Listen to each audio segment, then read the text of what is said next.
Hi, my name is Nathan. I'm not a doctor or a researcher in virus transmission or anything like that. I'm just a nurse who wears PPE a lot and who deals with transmission of diseases and isolation on a regular basis. And I wanted to kind of try and fill a gap. Hey, what can I get for you? Give me my 6 feet. The one thing that seems to be missing is kind of detailed information about why or how masks might not be good and why people are sometimes hesitant to recommend them. So in theory, if you have a disease like COVID-19 or the SARS-2 virus that causes it, that's droplets, the way that's primary mode of transmission would be like the flu, where you have tiny droplets that when you cough or you sneeze or sometimes when you talk, little bits of droplets come out and those droplets land on another person. They get in their eyes, nose, or mouth, which are mucous membranes that are sensitive, doesn't have any effect on your skin surface, gets into the body, causes an infection. What's your writing? Probably one mode of transmission, but there also seems to be a much more significant capacity for aeration and borderline airborne transmission, which means that instead of droplets, you can have tiny little free-floating particles that are much smaller than droplets, that rather than going 4 to 6 feet and falling to the ground, they can float around in the air for a while. And we don't really know yet how much of one versus the other. We also do know, based on behavior of other coronaviruses, that what's called a fomite, which is surface can have the virus on it. You touch the surface and then you touch yourself and you get the virus that way. It's another common way. Flu is also transmitted that way. So, what would you like? So it seems to be more of an issue with coronavirus. So if all we had to worry about was droplets, then an improvised mask would be great. Everybody should wear an improvised mask. So the theory is if I put this over my face, it's nothing special, it's just some fabric, any droplets that come out of my mouth are large enough that they're not going to go between the gaps of this, and they're going to basically stop on the mask and they're not going to get on the other person, and it's going to prevent me from infecting the other person. When it comes to the other person infecting me, it's a little bit less protective. This still helps, so those droplets land on the mask, and then hopefully they don't get in my nose or mouth.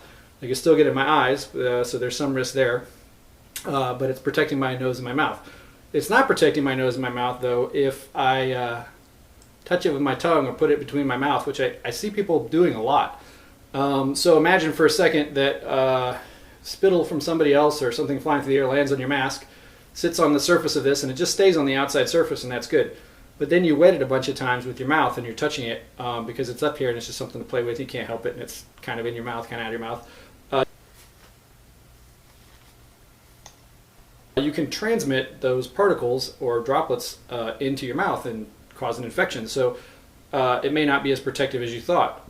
How can this actually increase infection? Well, there's one way, which is imagine I'm wearing this all day and I'm walking around and I'm experiencing people. As I breathe in and out and as I move around, the air and the particles and everything are coming onto the surface of this and getting concentrated. If I then grab a hold of this, if I then touch my mouth, if I then hold this and touch somebody else, I'm carrying those with me in a way that otherwise might have been washed away. It's a very small risk, but it's one of the reasons why people talk about, is this a bad idea?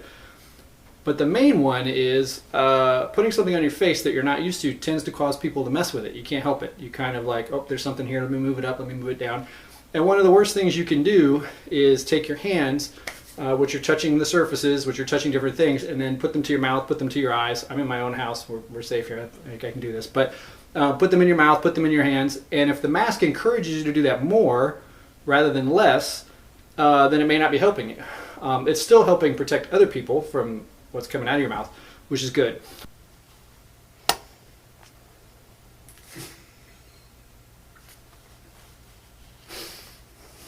Let me back up for a second and say one of the things that's been said about this is that everyone should assume that you yourself have the disease, whether you do or not, and think about what you can do to not give it to somebody else.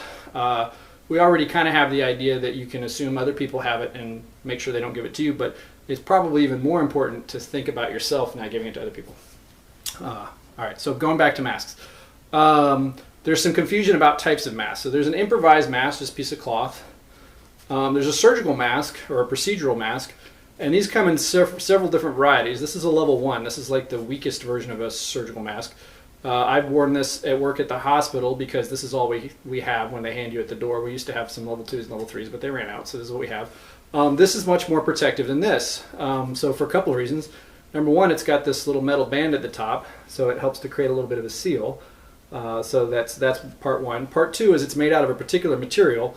The inside of this one, I think, is partly cellulose, but most of them are made out of, and the outside of this one is, made out of a special type of polyethylene, or polypropylene, that's a melt-blown polypropylene. So what that does is it's very, very tiny fibers, and rather than having woven threads with gaps between them so that very small particles can go in between the threads, you have this tiny fibers which are basically blown onto a surface, not woven. And so they create a random pattern where they overlap in different directions. It makes it much harder for a particle to get through the material while not restricting air movement any more than this. So the total volume of air that can go through this, the resistance to air, could be similar to this, but this could actually be much more protective because of the type of material. Now there's another factor with this melt-blown polyethylene, is that it has electrical charge because it's these tiny little fibers that are blown out and melted. It has a little bit of a static charge, and that actually helps with things like viruses and also water droplets to attract them to the surface so that they bind to the surface rather than passing through the mask. So that's an additional protection that your household woven fabrics don't have. So this is a significant upgrade from this. Why don't we want everybody to wear these? Well, because we have a shortage. If we didn't have a shortage, this would clearly be better than this. So let's say I'm wearing my surgical mask. My glasses are fogging up. I could fix that by pinching it. Okay, so here are some problems with the surgical mask. I see a lot of people doing this, okay? And I see people pull it down and put it up like this. Okay, so what's the problem with that? One problem with that is this is the dirtiest part. If I'm out and about and I'm exposed to people who have it, nothing on me is going to be any dirtier than this right here, because I am literally sucking whatever particles are in the air into the mask, into my mouth. They're collecting on the outside of the mask. Hopefully I take it off and I throw it away and it doesn't do anybody any harm. If I have to reuse the mask, I want to take the mask off touching the ear loops, not touching this nasty part of it. I don't want to push anything through it. I don't want to touch the inside of the mask with my hands, which are now dirty from the outside. And I want to keep the inside of the mask as clean as possible. I have a couple of pet peeves as far as that goes. So here's one. I see people doing this all the time. Okay, well now my glasses won't fog up. Problem is, yeah, it does have a little bit of benefit because my mouth is a source of a lot of particles, but my nose is still a source of particles, and now I'm also touching the outside of the mask, and now I'm blowing out of the mask again. So I'm putting, if I'm infected, I'm putting my own infection on the outside of the mask, and then I'm blowing it onto you through the mask. I'm aerosolizing it. If they're on a surface, they don't just magically fly around off the surface, but if you apply forceful air to the surface, then you can aerosolize it. It's the same thing with my mask, same thing with everything else.